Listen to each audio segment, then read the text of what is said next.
Alerte coronavirus. Attention, attention, le coronavirus se transmet très facilement et fait des ravages. Pour l'éviter, le port du masque de protection est obligatoire en tout lieu. Dans l'administration publique ou privée, dans les réunions, les rencontres, dans les marchés, les magasins, les boutiques et lors des déplacements, le port du masque est obligatoire. Même dans les lieux privés, dès lors que l'on n'est pas seul, le masque doit être le fidèle compagnon. Mais attention, le port de masque de protection ne dispense nullement d'appliquer les autres mesures de prévention, notamment le lavage des mains à l'eau et au savon et l'observance de la distance de sécurité sanitaire d'au moins 1 mètre entre personnes. Enfin, s'abstenir de porter des gants en vue du lavage régulier des mains à l'eau et au savon ou de l'application de gel hydroalcoolique. Pour tout savoir sur l'épidémie du coronavirus au Bénin, rendez-vous sur le site web www.gouv.bj/coronavirus. Ceci est un message du gouvernement de la République du Bénin. Bonsoir à tous. Dans l'actualité ce soir, Patrice Talon reçoit l'ambassadeur du Ghana près le Bénin en fin de mission. Durant son séjour, il dit avoir noté de forts changements dans son pays d'accueil, notamment les réformes en cours. Vous l'entendrez dans ce 20h. Une mission de la Banque arabe pour le développement économique en Afrique s'est rendue sur le chantier de construction de logements sociaux à Ouedo. Elle a apprécié positivement l'initiative et le plan de gestion du site. Ghislain Poguet a recueilli ses propos. Une nouvelle qui réjouit 53 localités de la commune d'Avancourt. L'ONG Autre Vie est allée certifier officiellement la fin de la défécation à l'air libre dans les localités concernées, assure dans ce 20h.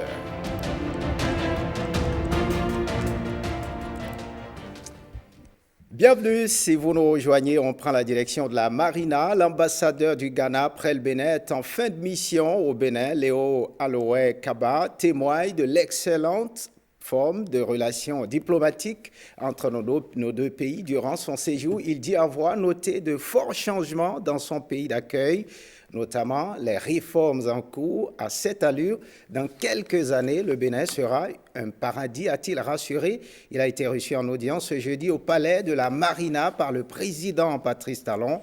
On l'écoute à la sortie de l'audience. Il est au micro de Jérôme Ongbo.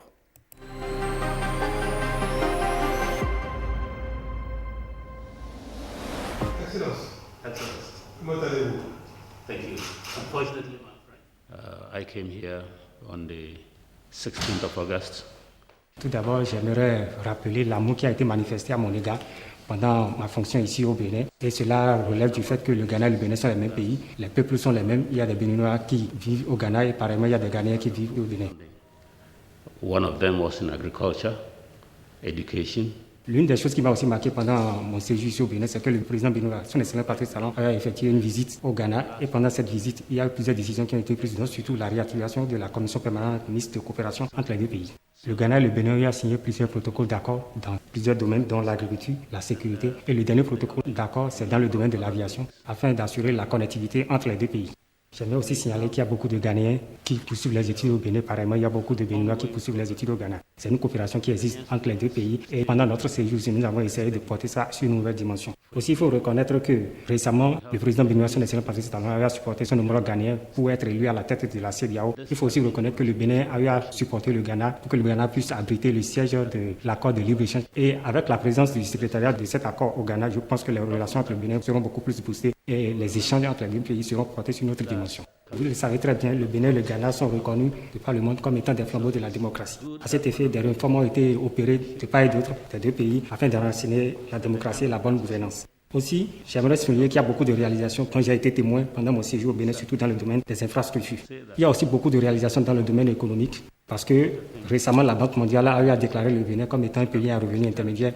Je pense que c'est une réalisation qu'il faut mettre à l'actif du gouvernement en place. Et à cet effet, je peux vous assurer, comme je l'ai dit au président Talon, si le Bénin continue sur cette même lancée, sous peu, le Bénin sera reconnu comme étant un paradis. En conclusion, il faut avouer que j'ai remercié le président Talon de son soutien durant mon séjour au Bénin et j'aimerais le féliciter à continuer sur cette même lancée parce que après son départ des affaires, on pourra quand même montrer ce qu'il a fait ici et là dans divers domaines. For the better our countries developing to support our people. Thank you very much. On quitte la Marina pour l'Assemblée nationale où les députés de la 8e législature en savent désormais mieux sur le contenu de la loi de finances gestion 2021. Un atelier d'appropriation organisé à leur intention et financé par le PNUD s'est tenu le mercredi dernier au Palais des gouverneurs à Porto Novo. Dr Jima Fataou, directeur de l'Institut parlementaire du Bénin, nous en dit plus sur le contenu de cet atelier. Il est au micro de Guillaume Avienne.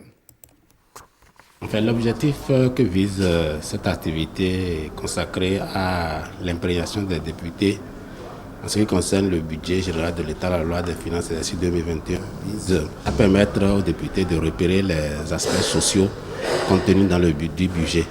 Et à cet effet, les députés ont eu droit à plusieurs communications, dont les plus importantes ont consisté dans un premier temps à repérer les mesures nécessaires pour la lutte contre la pauvreté.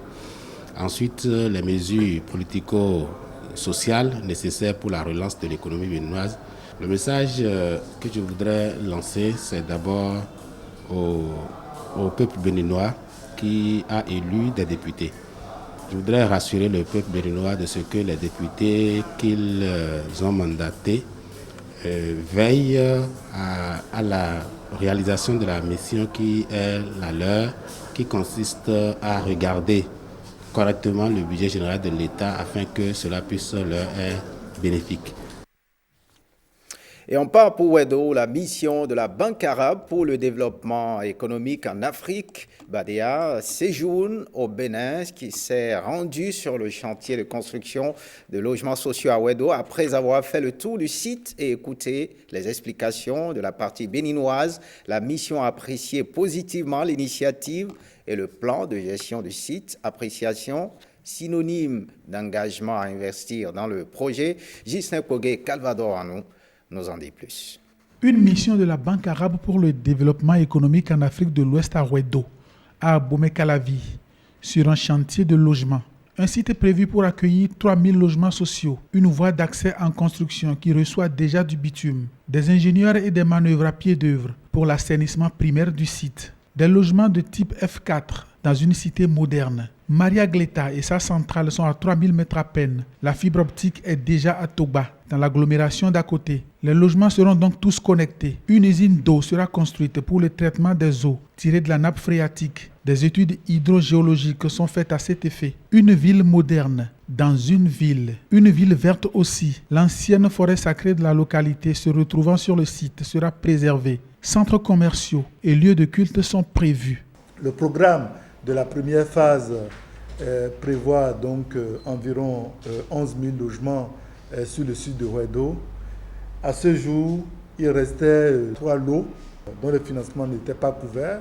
Nous avons convenu avec vous justement qu'avec votre appui, nous disposions du financement pour achever la viabilisation secondaire et tertiaire des lots restants. Vous vous engagez sur près de 1000 logements collectifs à construire sur l'îlot numéro 6. Les travaux de viabilisation entièrement pris en charge par le gouvernement sont quasiment en phase terminale. Nous avons démarré sur les autres financements, les premières constructions. C'est une approche holistique qui est expérimentée ici. Mettre les travailleurs dans de bonnes conditions de vie augmente la productivité de l'économie. Le terrain est balisé. Les études sont faites. Le site est mis à disposition aux financiers de mettre la main à la poche. Il y a ce que nous appelons la qualité à l'entrée. La qualité à l'entrée est un concept fondamental parce que ça regroupe toutes les actions qui doivent être faites en amont du projet pour assurer la fluidité de son exécution. Ça commence d'abord par des études de qualité, et ça nous l'avons constaté, c'est des études qui sont très bien faites. La qualité à l'entrée, c'est la mise en place également d'une équipe managériale de qualité. Vous avez eu droit certainement à des explications de haute facture. La qualité à l'entrée, c'est également la disponibilité du financement. Ici, nous avons également cette condition qui est remplie avec l'engagement de la BADEA vis-à-vis de ce projet qui est un projet innovant. L'autre concept, c'est la qualité de l'exécution. Nous avons constaté justement pendant la visite l'organisation du chantier, une organisation rationnelle et très professionnelle. Malgré l'envergure du chantier, on voit la fluidité des travaux et ça rassure. Une manière de dire que les conditions sont réunies vraiment pour que ce projet devienne un projet de référence. Mon invitation à la délégation, c'est que vous soyez vraiment les porte-parole du Bénin à votre retour à Khartoum. Le lot numéro 6 doit recevoir 1000 logements. La BADEA veut en faire une référence. Le site vraiment est totalement exproprié de toute contrainte, ce qui nous réconforte vraiment bien en tant que bailleur. On est très satisfait de ce projet. Je pense que ce modèle-là, qui est vraiment unique dans la sous-région, ça va constituer un modèle témoin pour le futur des bailleurs de fonds et ça va se transmettre dans la sous-région. Membres de la délégation de la banque et responsables étatiques béninois sont repartis satisfaits du site. Et puis sur de nombreux chantiers, lors des travaux de terrassement, comme tout le monde peut le constater, l'identification et la localisation des réseaux enterrés sont souvent source de dégâts.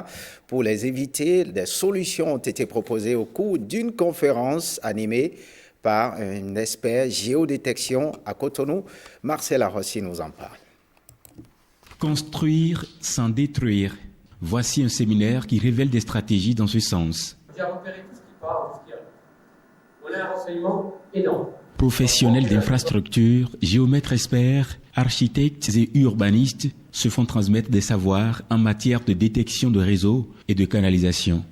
Je pense bien que nous avons tous à y gagner en soutenant les activités de ce groupe dans notre pays, puisque nous savons très bien que nous sommes confrontés très souvent à des problèmes que nous n'allons jamais pu détecter avant de commencer les travaux de construction que nous avons.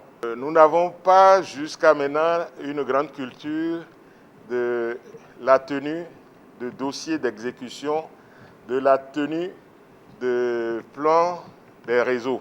Nous sommes donc vraiment ravis d'avoir cette opportunité d'en savoir plus sur la détection, la localisation des réseaux qui permettra sans doute de mieux anticiper les conséquences de la présence de ces réseaux, d'éviter les surprises, d'éviter de perdre du temps.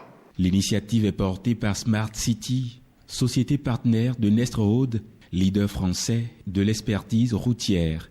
L'objectif général, bien évidemment, de cette conférence est la gestion optimale des réseaux enterrés chez nous, ici au Bénin. Par gestion optimale, j'entends planification, déplacement, sécurité. Il n'est plus un secret pour personne que le Bénin s'est engagé dans un vaste programme d'aménagement urbain que nous appelons ici au Bénin asphaltage. J'ose espérer que le présent atelier permettra d'apporter un plus aux acteurs d'aménagement au niveau de l'ensemble de nos projets. Il s'agit d'une nouvelle technologie qui a aussi pour objectif de construire l'avenir tout en préservant l'existence. Le but, c'était de présenter les nouvelles techniques, la technologie et aussi construire une réglementation au Bénin, adaptée au Bénin, qui concerne la détection des réseaux pour avoir une cartographie précise et pérenne dans la vie. Les participants étaient d'un très haut niveau, malgré qu'il n'y ait pas forcément une structure de détection comme il y a en Europe, mais on sent qu'ils sont inquiets, qu'ils s'intéressent et que c'est un domaine qui les préoccupe quand même dans leur démarche et dans leurs travaux. Nestrode a déjà eu l'opportunité de participer aux réalisations de quelques projets de construction et d'aménagement au Bénin, dont celui de l'aéroport. Le groupe, dont Thierry Évrard est le directeur commercial, espère poursuivre son accompagnement sur d'autres projets béninois par le biais de la détection des réseaux et surtout le transfert de connaissances aux futurs techniciens béninois dans ce domaine. Autre actualité dans ce 20h, sous l'égide du PROCAD, programme 4 d'appui à la diversification agricole, les grandes familles d'acteurs de la filière poisson d'élevage se sont constituées en 2 grandes associations en vue de la création d'une interprofession. Les assemblées générales constitutives de ces associations ont eu lieu mardi et mercredi à Cotonou, Lenaïka Bazaou et Ramatoula Wani. Fédérer les acteurs de la filière poisson d'élevage au Bénin pour la mise en place d'une interprofession, gage de développement de cette filière. C'est le mobile de la tenue de ces assemblées générales constitutives des grandes familles d'acteurs. Une activité inscrite à la sous-composante 1, coordination des chaînes de valeur, de la composante 3, coordination des chaînes de valeur et financement de l'agriculture du PADA-FA. Entendez, projet d'appui à la diversification agricole, financement additionnel, piloté par le PROCAD, programme 4 d'appui à la diversification agricole. La première journée a été consacrée à l'installation de l'Association nationale des distributeurs de poissons d'élevage du Bénin, ANADIP Bénin, avec l'adoption de plusieurs résolutions, dont l'élection des membres du conseil d'administration et du conseil de surveillance, puis la désignation des représentants de l'association au sein de l'interprofession à naître. Le diagnostic de la filière réalisé par l'unité de gestion du projet d'appui à la diversification agricole fonds additionnel a permis de déceler, outre les problèmes d'ordre technique, un manque de structuration et de cohésion au sein de notre famille de pisciculteurs. C'est ainsi que, sous l'égide donc du PROCAD, de l'ATDA, de la direction des pêches, tous les acteurs qui étaient dispersés en 3 différentes organisations ont décidé de se donner la main pour qu'ensemble, on puisse appréhender ce problème et pouvoir désormais être capable de fournir, comme l'a demandé le gouvernement, 20 000 tonnes au moins de poissons par an. Je vous invite à dépasser les passions et à œuvrer véritablement pour la mise en place d'un projet de visibilité des actions de la filière poisson au Bénin. La deuxième journée, elle, dans la même veine que la première, a permis l'installation de l'Association nationale des coopératives et entreprises de la pisciculture du Bénin, ANACEP Bénin, qui a accouché aussi de plusieurs résolutions, dont l'élection des administrateurs et des membres du conseil de surveillance de l'association, puis la désignation des représentants de l'association au niveau de l'interprofession. Ils vont se retrouver après en interprofession. Et à l'intérieur de l'interprofession, c'est vraiment un cadre d'enjeu à travers des accords bien précis. Les différents acteurs issus des différentes familles professionnelles vont s'entendre pour impulser le développement de la filière poisson d'élevage. La structuration de ces 2 grandes familles d'acteurs va favoriser la création de l'interprofession de la filière poisson d'élevage, à l'image de celle des filières Anacad et Ananas qui contribuent aujourd'hui efficacement à la concrétisation du programme d'action du gouvernement. On quitte pas le monde agricole. L'interprofession de la filière riz au Bénin a tenu son assemblée générale annuelle. Cette organisation de producteurs, de partenaires techniques et financiers et d'autres acteurs importants de la filière riz s'est imposée une dynamique, celle de marquer un arrêt chaque année, d'évaluer leur action et faire un bilan afin de mieux se positionner. Cette assemblée générale a eu lieu à Boycon, Cyprien Lokosso et Canel Capo. La culture du riz occupe une place de choix dans la production agricole béninoise. Et l'IFRIS Bénin, l'interprofession de la filière riz au Bénin, travaille à ce que le riz béninois soit produit en quantité et en qualité pour desservir la consommation locale et étrangère.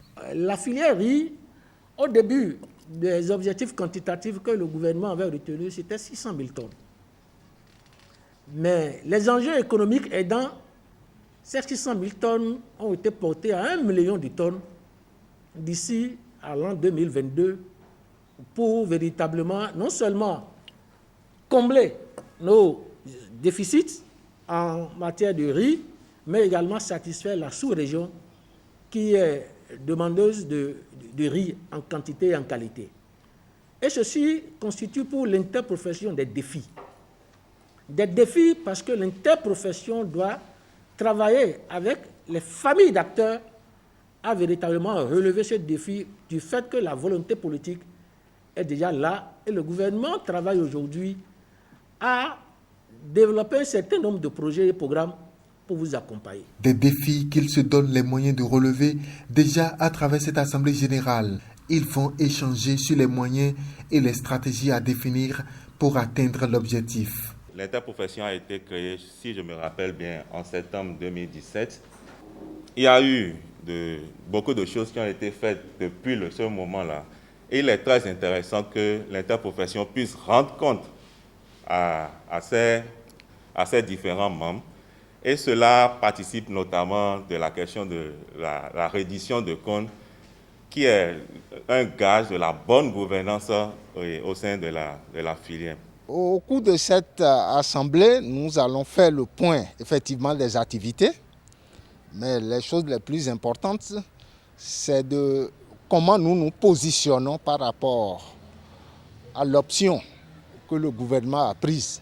Les différents acteurs vont discuter des stratégies à mettre en branle pour quand même jouer notre partition. Autre sujet préoccupant que ces différents acteurs de l'IFRIS Bénin ne passent pas sous silence, c'est cet amour des Béninois à la consommation du riz venu d'ailleurs, quand bien même la bonne qualité est produite sur place. Ces acteurs travaillent à renverser cette tendance de la chose. Les chargeurs manutentionnaires, opérateurs de paie et de pesée, transporteurs et autres acteurs portuaires sont en formation à Boycon. Ils s'imprègnent des nouvelles mesures apportées à la Convention SOLAS qui recommande la bonne déclaration des poids des conteneurs dans les navires. C'est le directeur du CNCB par intérim qui a ouvert les travaux de l'atelier. Cyprien Locosso nous en parle. L'idée de cette formation est née d'un constat qui crée des préjudices. Certains acteurs de la chaîne portuaire donnent de fausses déclarations du poids des conteneurs dans les navires, occasionnant des naufrages en haute mer. Les réformes de la Convention SOLAS mettent fin à cette mauvaise pratique. Le Conseil national des chargeurs du Bénin a réuni les différents acteurs afin de les mettre au même niveau d'information. La mise en œuvre du plan de travail annuel 2020 de l'Office conduit donc à l'organisation du présent séminaire ayant pour thème la masse brute vérifiée, entre parenthèses VGM, fondement, responsabilité du chargeur et mise en œuvre au port de Cotonou. Vous aurez l'occasion d'échanger et de partager mutuellement vos connaissances, vous et l'animateur. La vision du président de la République, son Excellence, M. Patrice Talon, est de faire du Bénin une véritable plateforme de services logistiques et d'exportation. Au cours de cette formation, les différents acteurs vont mieux cerner les objectifs de la réforme de la Convention SOLAS, comprendre les notions de la VGM et surtout les responsabilités du chargeur de conteneurs et les sanctions en cas de manquement. La ville de Boycon qui accueille cet atelier n'est pas un choix de hasard. Boycon est une ville carrefour, d'où partent beaucoup de marchandises à l'export, notamment le bois et autres produits nationaux d'exportation. Cette rencontre d'échange sera aussi l'occasion d'écouter les différents acteurs pour une meilleure application des tests. Voyons ces objectifs de développement durable. Les 17 objectifs de développement durable marquent le pas dans de nombreux pays africains, dont le Bénin, en dépit des efforts fournis par le gouvernement pour leur mise en œuvre. Pour remédier cette lenteur, un document de base des stratégies d'accélération a été élaboré et soumis aux cadres et partenaires du ministère du Plan et du Développement aux fins de validation. James William Guagidi et Yves Agodokwasi. 8 mois de travaux pour en arriver à l'élaboration d'un document de base qu'ils sont venus ce 27 octobre de plusieurs administrations tant publiques que privées pour contribuer à valider. L'accélération de la mise en œuvre au Bénin des objectifs de développement durable est au cœur des préoccupations de ces acteurs et pour cause.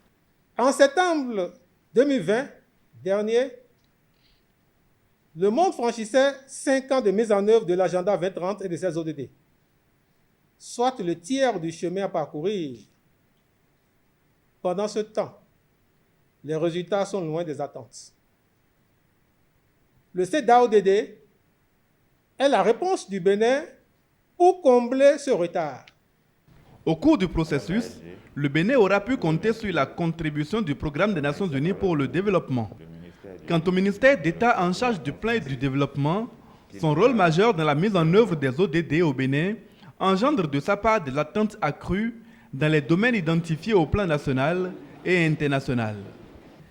Comme vous pouvez vous en douter, ce document soumis à votre examen constitue une priorité pour le gouvernement en ce sens qu'il est le cadre de référence qui va guider à partir de 2021 jusqu'à 2030 les interventions impératives à fort effet d'entraînement en vue de l'atteinte des ODD au Bénin.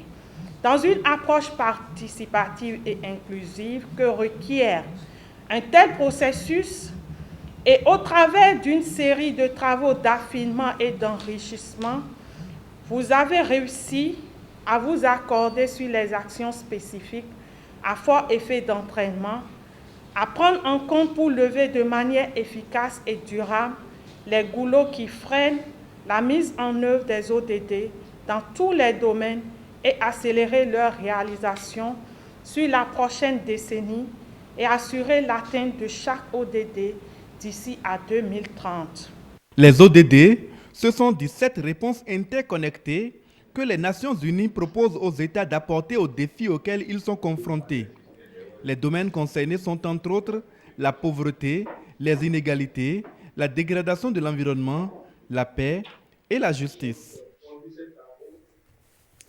Et cette nouvelle dont devrait se réjouir plus de 2900 personnes de plus de 53 localités de la commune d'Avrancourt. L'ONG Autre Vie est allée certifier officiellement la fin de la défécation à l'air libre dans les localités concernées. Brice Humbo et Guillaume Avienne. Le village agamandin dans la commune d'Avrancourt accueille les responsables de l'ONG Autre Vie.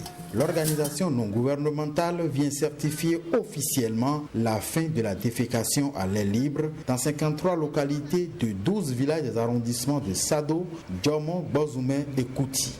Plus de 2917 personnes retrouvent un environnement sain, débarrassé de tout excrément humain à l'air libre grâce aux 960 latrines construites sur un intervalle de 12 mois sur la base des approches décident les chambres d'initiative de développement et Total, pilotées par les communautés elles-mêmes. Aujourd'hui, c'est un grand jour parce que nous avons réussi à réaliser des latrines sans subvention. Des latrines réalisées par les communautés à partir de l'appui conseil de l'ONG Autre Vie à travers le programme OMI Delta financé par les Pays-Bas. Une trouvaille de l'institution pour aider les populations d'Avrancourt et de plusieurs autres communes du Bénin à se mettre à l'abri des conséquences fâcheuses de la défécation à l'air libre, dont la plus importante reste la malnutrition. Investir aujourd'hui dans les questions de l'hygiène et de l'assainissement de base, c'est faire des investissements à longue durée d'action. Car les enfants d'aujourd'hui constituent les cadres et les dirigeants de demain. C'est ce que l'ONG Autre Vie a compris depuis 23 ans. L'ONG Autre Vie déclare investir depuis 23 ans plus de 60% de son budget annuel dans les initiatives de santé communautaire, eau, hygiène et assainissement de base pour soutenir les communautés de 6 communes du pays à dire non à la défécation à l'air libre. Et on parle à présent décentralisation. Les membres du comité interministériel de pilotage de la politique nationale de décentralisation et de déconcentration au PONADEC tiennent leur première session au titre de l'année 2020, une rencontre qui va permettre à ces acteurs de créer les conditions nécessaires à la bonne conduite du processus de relecture de la PONADEC et à l'élaboration de ces instruments d'opérationnalisation. Christelle Tongodo et Bruno Rotepo. Le programme d'action du gouvernement inscrit en ordre de priorité en son pilier 3 l'amélioration du processus de décentralisation et de déconcentration et pour renforcer la politique nationale de décentralisation et faire de celle-ci un puissant levier de développement, les membres du comité interministériel de pilotage de la PONADEC vont, à l'occasion de la présente session, mener des réflexions critiques assorties de propositions concrètes à l'endroit du gouvernement pour l'atteinte des objectifs suivants. La finalisation du processus de relecture et d'arrimage de la PONADEC avec les référentiels nationaux de planification. L'effectivité de la relecture des tests juridiques de la décentralisation devant déboucher sur un code des collectivités territoriales pertinent et cohérent, actuel et applicable à tous les niveaux. Le suivi de la mise en œuvre des 8 plans 2D adoptés le 11 mars 2020 par le Conseil des ministres l'achèvement des processus d'élaboration des plans de décentralisation et de déconcentration des ministères sectoriels en vue de leur adoption prochaine par le Conseil des ministres. L'aboutissement des plans départementaux de coordination des actions de développement pour permettre aux préfets d'accompagner efficacement les efforts du gouvernement à la base, pour ne citer que ceux-là. Le comité interministériel de pilotage de la PONADEC, la politique nationale de décentralisation et de déconcentration, est la plus haute institution en matière de décentralisation après le gouvernement. À ce titre, sa responsabilité est plus grande, non seulement à l'égard du gouvernement, mais également vis-à-vis de l'ensemble des citoyens.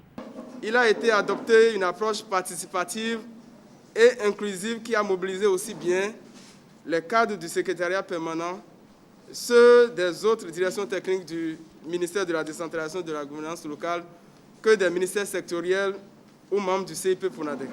Ces assises, prévues pour durer 2 jours, devraient accoucher de résolutions auxquelles seront associés dans les meilleurs délais les élus municipaux et communaux mis en place lors des élections de mai 2020. Direction les collines, les travaux du CIPRAD, le symposium pour la réconciliation, la paix et le développement ont pris fin à Savet, une initiative de l'ONG Peuple et Culture pour la paix et le développement. Cette rencontre s'est achevée sur une déclaration sur la pacification de la région Tchabé pour son progrès socio-économique. Abdoulaye Moumouni Yakoubou et Abdoulaye Fouaï Dirissou. Venus de Tchaourou, Ouessé et Savet, les délégués sont unanimes. La communauté tchabé a le regard tourné vers le développement. La rencontre de Savet s'inscrit dans cette dynamique. Nous ne pouvons pas accepter d'être continuellement catalogués comme la zone rebelle, le bastillon de la résistance au pouvoir en place, la zone des milices hostiles à l'unité du pays. Accepter cet état de choses ou l'entretenir, c'est faire le jeu des vrais ennemis du développement des localités tchabé. Le développement est donc un impératif et la région tchabé doit réclamer et obtenir sa part. C'est pourquoi je voudrais, à l'occasion de ce symposium qui caractérise notre réconciliation et le choix de la paix, demander pardon. Nous pouvons ne pas avoir les mêmes opinions politiques à un moment donné, mais nous devons nous réconcilier et parler le même langage quant au développement de l'ère culturelle tchabé et du Bénin. L'ONG Peuple et Culture pour la paix et le développement, initiatrice du symposium, exprime sa gratitude aux participants. 5 communications sur les thématiques de paix, l'économie locale, la participation de la jeunesse et des femmes au développement de l'ère culturelle tchabé sont présentées. Au terme des travaux, dans la déclaration finale, la communauté tchabé affiche sa disponibilité à accompagner les actions dans le cadre de l'amélioration des conditions de vie des populations. Les participants au symposium de Savet exhortent le gouvernement du président Talon à accélérer les grands projets novateurs prévus dans les dites localités. Affichons notre entière disponibilité, et ce, malgré des divergences politiques, notre détermination à travailler avec nos maires et les élus locaux ou communaux, et les institutions également de la République, sur des pistes d'un meilleur décollage socio-économique de l'ère culturelle tchabé et du Bénin. La pacification et le développement de la région tchabé sont des priorités. Le travail ne s'arrête donc pas à ce symposium. C'est la suite qui est importante, au dire des membres du comité d'organisation. Le président de la Commission électorale nationale autonome Sénat et ses conseillers ont rencontré les maires des communes du sud et du centre du Bénin. Ils ont notamment échangé sur les modalités de parrainage et comment mettre en œuvre cette disposition de la loi relative au parrainage. La rencontre s'est tenue à Boycon. Cyprien Lokosso nous en parle. 44 maires ont été présents à la rencontre. tous de potentiels parrains des candidats de la prochaine élection présidentielle. La Commission électorale nationale autonome les rassemble afin de les mettre au même niveau d'information. Il nous revient tout simplement de vous dire les dispositions que nous prenons à la Sénat pour que cette loi soit appliquée, c'est-à-dire les modalités de parrainage. Puisque la loi dit que nous concevons un formulaire, nous allons vous dire ce que nous entendons, comment nous entendons mettre en œuvre cette disposition de la loi. Après avoir rencontré les députés la semaine dernière, nous avons dit qu'il était nécessaire de rencontrer les autres parrains potentiels que vous constituez, le code électoral. La Constitution également dispose que pour être candidat à l'élection présidentielle, il faut être parrainé par des élus. En l'occurrence, les maires et les honorables députés. C'est eux qui sont les parrains. C'est eux à qui la loi donne l'autorisation, l'habilitation de parrainer des candidats. Deux communications ont fait l'objet des échanges. On retient que les 77 maires potentiels parrains vont recevoir le formulaire de parrainage. Et ce sont les candidats à la présidentielle qui viendront déposer leur dossier à la Sénat avec ces formulaires bien remplis. Il faut rappeler que c'est la 7e élection présidentielle que le Bénin s'apprête à faire en avril 2021 prochain. Et c'est la toute première élection qui impose le parrainage des candidats.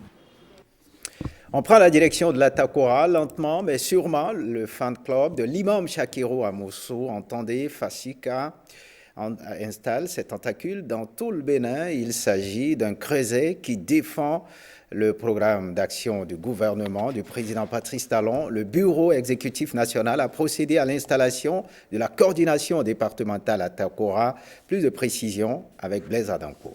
Chers membres de l'ambassade Fasika à Takora, en ma qualité de président d'honneur de Fasika, nous vous investissons.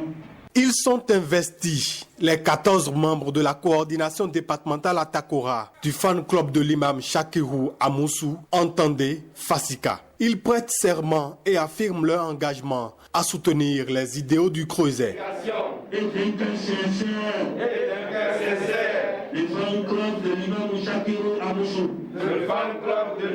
Nous devons parcourir nos arrondissements, nous devons parcourir tous nos villages, nous devons aller dans les ménages pour expliquer les œuvres salvatrices de son Excellence, Monsieur Patrice Talon. Il a révélé, n'est-ce pas, notre département de la Takora à travers plusieurs œuvres. Mobiliser 1 million de jeunes sur toute l'étendue du territoire national.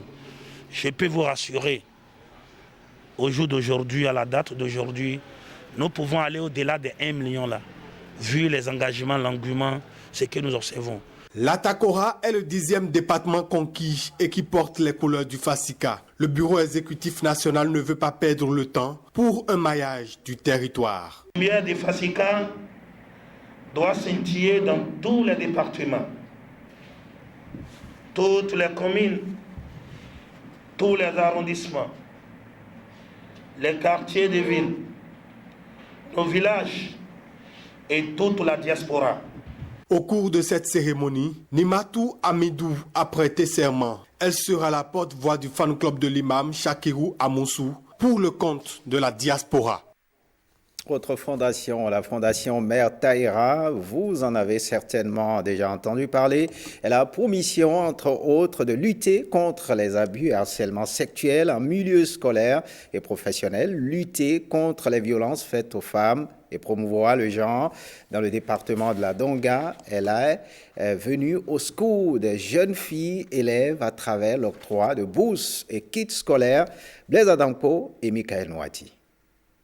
Après sa création, la Fondation Mère Taïra déroule son plan d'action. Répondant à ses objectifs de promouvoir la gente féminine, elle octroie des bourses aux jeunes filles élèves des collèges et lycées des 4 communes du département de la Donga. À cela s'ajoutent des kits scolaires remis à chacune des apprenantes. 28 jeunes filles ont été sélectionnées pour bénéficier de la bourse FMT, à raison de 30 000 francs par fille et 20 000 francs supplémentaires pour toutes celles qui ont une moyenne supérieure ou égale à 14 sur 20. Les jeunes filles bénéficiaires ont été sélectionnées sur la base de critères bien précis. Être de nationalité béninoise et résider dans la Donga. Être de sexe féminin. Être âgé de 24 ans au plus au 31 décembre 2020. Être issu d'une famille vulnérable. Être dans une classe d'examen 3e ou terminale. Avoir obtenu une moyenne supérieure ou égale à 11 sur 20 lors du passage de la classe intermédiaire vers la classe d'examen. Je remercie au nom de mes camarades boursières la Fondation Mère Tahira et sa présidente, Madame Tahira. Son geste est une motivation venue à point nommé pour nous permettre de ne pas baisser les bras malgré les conditions difficiles d'études. L'éducation des filles reste une priorité pour le gouvernement et l'acte posé par la Fondation Mère Taïra vient en soutien aux efforts de l'État central. En faisant ce geste, chère présidente, vous matérialisez une fois de plus votre élan de soutien à toutes les actions orientées vers l'amélioration des rendements scolaires des jeunes filles tel que prôné par le chef de l'État dans son PAG. Au nom des populations de la commune de Djougou et des autres communes ici représentées à travers vos modestes personnes, dire merci. Merci à la Fondation pour avoir lancé cette pierre dans la mare. Et nous savons que cela aura des répercussions sur toutes les autres structures qui décident d'accompagner l'éducation chez nous. Après le département de la Donga, la Fondation Mère Taïra compte étendre ses actions à l'endroit des autres du pays.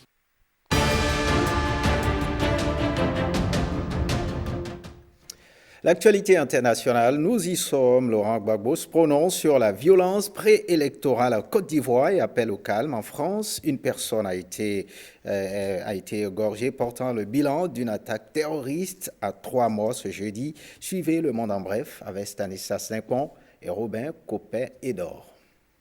En Côte d'Ivoire, Laurent Gbagbo a affirmé jeudi que son pays allait vers la catastrophe. L'ancien président ivoirien appelle au dialogue dans une interview accordée à TV5 Monde. Il dit ne pas vouloir se taire et aller pieds et poings liés à la catastrophe. L'homme prône la discussion depuis la Belgique où il attend un éventuel procès en appel devant la Cour pénale internationale. L'opposant Laurent Gbagbo insiste. Discuter, négocier, parlez ensemble, il est toujours temps de le faire, de parler. Depuis le mois d'août, une trentaine de personnes sont mortes dans des violences préélectorales en Côte d'Ivoire suite à l'annonce de la candidature du président Alassane Ouattara à un 3e mandat controversé. En Tanzanie, le candidat de l'opposition à la présidentielle à Zanzibar lance un appel à manifester après avoir dénoncé la fraude lors des élections de la veille. L'opposition a perdu plusieurs sièges sur l'archipel semi-autonome, notamment dans certains de ses bastions, selon les premiers résultats.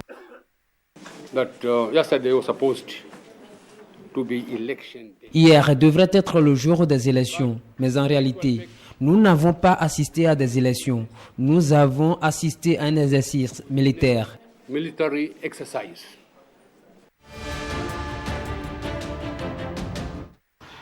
Une attaque à couteau fait 3 morts et plusieurs blessés ce jeudi dans la basilique Notre-Dame à Nice, en France. D'un étage de la ville, la scène est filmée. Quelques minutes plus tard, la police encercle la zone et ouvre une enquête. Elle débouche sur l'interpellation de l'auteur de l'attaque. Nice, comme la France et peut-être plus que d'autres lieux de France, aujourd'hui est en train de payer un tribut beaucoup trop lourd en étant une fois de plus victime de l'islamo-fascisme.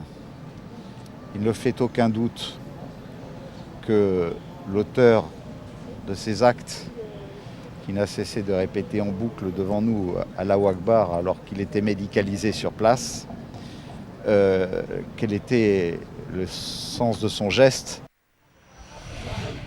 Dans la foulée, le ministre de l'Intérieur, Gérald Darmanin, organise une réunion de crise. Le président français Emmanuel Macron y prend part en personne. Toujours en France, le gouvernement s'inquiète de l'augmentation sensible des cas de personnes infectées au coronavirus. Devant la représentation nationale, le Premier ministre annonce un pic d'hospitalisation dès le mois de novembre et précise les dispositions décidées pour la mise en place du reconfinement. Dès la rentrée de lundi, le protocole sanitaire sera adapté et renforcé pour assurer la protection de tous, les enfants, les enseignants, les parents d'élèves. Conformément à l'avis que nous a transmis hier le Haut Conseil de santé publique, le port du masque sera étendu aux enfants du primaire dès l'âge de 6 ans. Présidentiel aux États-Unis d'Amérique, le candidat démocrate Joe Biden a voté par anticipation. Il est accompagné de son épouse après avoir voté dans leur fief de Wilmington, dans le Delaware. En Argentine, la police expulse des centaines de familles d'un champ dans la ville de Guernica et brûle leurs abris. Depuis le début de la pandémie de Covid-19, les personnes expulsées ont monté des tentes et construit des maisons de fortune. Les raisons de cet acte de la police argentine n'ont pas encore été évoquées. Pendant ce temps au Vietnam, environ 21 personnes ont péri et des dizaines d'autres sont portées disparues après le passage du typhon Molave dans le centre du pays. La tempête a balayé mercredi la zone, provoquant d'intenses précipitations dans une région déjà touchée par des semaines d'inondations. Des équipes de secours effectuent les premiers soins sur des habitants blessés. Le typhon a provoqué des glissements de terrain et des dégâts parmi les pires dans le pays depuis plusieurs années.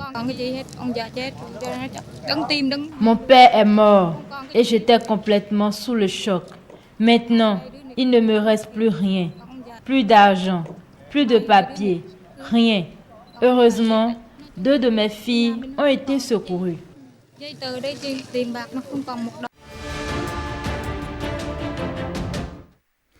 Eh bien, retour sur l'actualité, la naissance du prophète de l'islam. La communauté musulmane se remémore la naissance du prophète Mahomet. Pour le compte de cette année 2020, l'association islamique Tidjaniya Ibrahimiya du Bénin a réuni plusieurs fidèles musulmans de Cotonou, de la diaspora et de tout horizon. Les manifestations se sont tenues ce jeudi 29 octobre à la mosquée centrale de Zongo. Le reportage de Pamela Ahichime et Simon Villon, dit par Marcel Arossi. Paix pour la nation béninoise, unité et réconciliation. Ce sont les messages forts que prêchent ici les dignitaires de la communauté musulmane.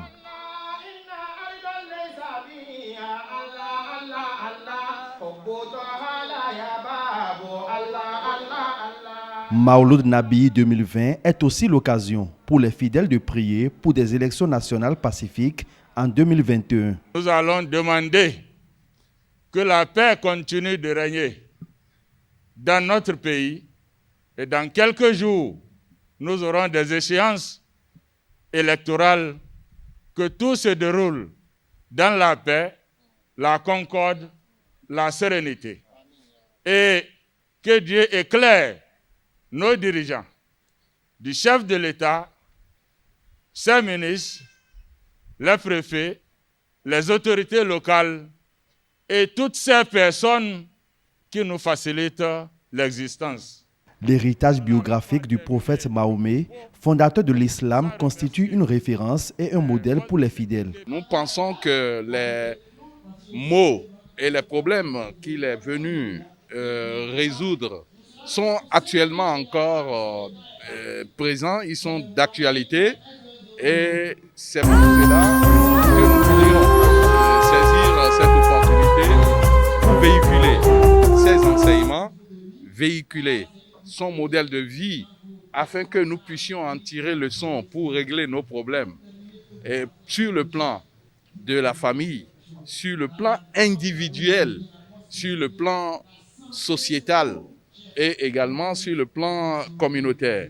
Le Maouloud Nabi est férié dans 11 pays du monde, dont le Bénin. Il est considéré comme une commémoration religieuse non canonique.